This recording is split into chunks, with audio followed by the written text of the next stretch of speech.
Le juste vivra de foi. Et si quelqu'un se retire, mon âme ne prend pas plaisir en lui. Hébreux 10, 38.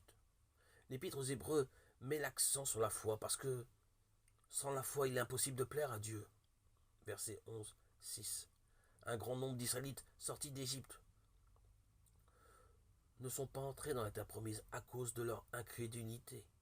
Dieu n'a pas pris plaisir en la plupart d'entre eux, car ils tombèrent dans le désert. 1 Corinthiens 10, 5. Les péchés d'un homme peuvent être pardonnés. Il peut être justifié s'il croit. Mais l'incrédulité est le seul péché qui empêche d'être pardonné, justifié. La foi est la confiance absolue en Dieu, en sa parole. Elle n'est pas une croyance aveugle, comme certains le pensent à tort. C'est voir celui qui est invisible. Il y a une différence essentielle entre Moïse et le Pharaon, qui, tous deux, ont conduit leur peuple à travers la mer Rouge.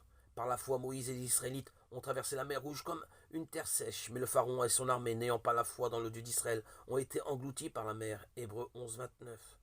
Dans ce chapitre 11 de l'Épître aux Hébreux, de nombreux témoins attestent que Dieu prend plaisir en ceux qui ont foi en lui. Nous apprenons par eux que la foi plaît à Dieu. C'étaient des hommes faibles et pécheurs, comme nous, mais ils ont tous reçu un témoignage par le moyen de la foi. Verset 39. Habakkuk, chapitre 2, verset 4, nous apprend que par la foi, nous pouvons passer à travers un monde rempli de troubles, un monde sous le jugement de Dieu, témoin d'événements effrayants, sans être effrayés. Dans l'Épître aux Romains, nous sommes rendus parfaitement justes aux yeux de Dieu par la foi dans le Seigneur Jésus-Christ, mort pour nous sur la croix.